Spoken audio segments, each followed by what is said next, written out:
Le 15 mars 2025, le Real Madrid s'est déplacé au stade de la Ceramica pour affronter Villarreal lors de la 28e journée de la Liga. Salut à tous, bienvenue sur ma chaîne. Si c'est votre première fois de passer ici, abonnez-vous et likez pour voir les prochaines vidéos.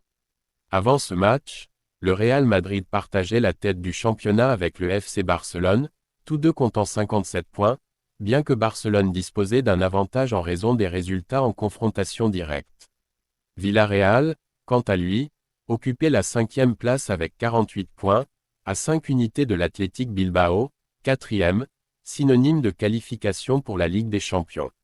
Forme récente des équipes. Villarreal venait de subir une défaite 1-0 contre le Deportivo Alavés, mettant fin à une série de 6 matchs sans défaite en championnat.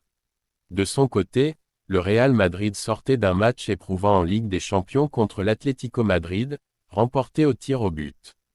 En championnat, les Madrilènes avaient connu des résultats mitigés, avec seulement 2 victoires lors de leurs 6 derniers matchs, 2 victoires, 2 nuls, 2 défaites.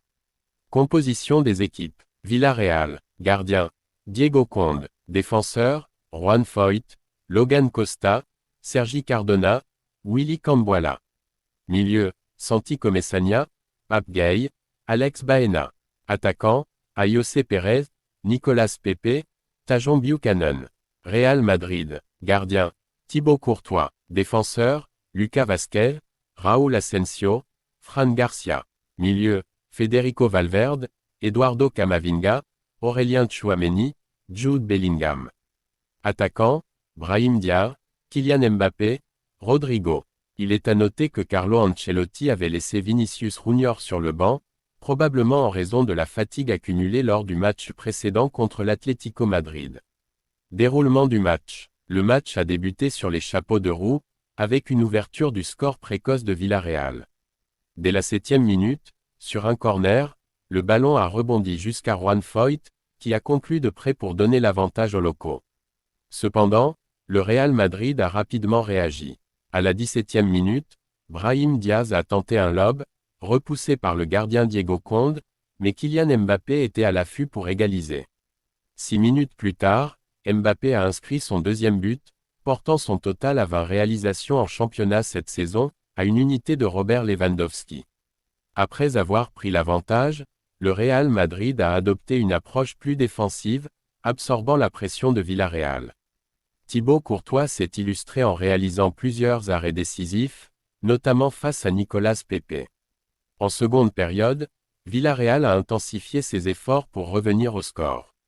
Marcelino Garcia Toral a effectué des changements offensifs, notamment l'entrée de Tierno Barry à la place de Pepe. Foyth a eu une occasion en or d'égaliser, mais sa volée est passée au-dessus. De son côté, Ancelotti a fait entrer Vinicius et Luka Modric pour stabiliser le jeu et conserver l'avantage. Malgré une pression constante de Villarreal en fin de match, le Real Madrid a tenu bon pour s'assurer une victoire précieuse. Cette victoire permet aux Madrilènes de prendre provisoirement la tête de la Liga avec 60 points, en attendant le résultat du FC Barcelone contre l'Atlético Madrid. Performance individuelle. Kylian Mbappé, auteur d'un doublé, il a été le principal artisan de la victoire madrilène. Sa capacité à se positionner au bon endroit et à conclure avec sang-froid a fait la différence. Thibaut Courtois, le gardien belge a réalisé plusieurs arrêts déterminants, notamment en première période, permettant à son équipe de rester dans le match. Juan Foyth, malgré son but précoce, il a manqué une occasion importante en seconde période qui aurait pu changer la physionomie du match. Réaction d'après-match. Carlo Ancelotti a exprimé son mécontentement concernant le calendrier, pointant du doigt le peu de temps de récupération entre les matchs. Il a salué le caractère de son équipe face à un calendrier exigeant depuis janvier, soulignant l'importance de cette victoire. Abonnez-vous et likez pour ne rien rater.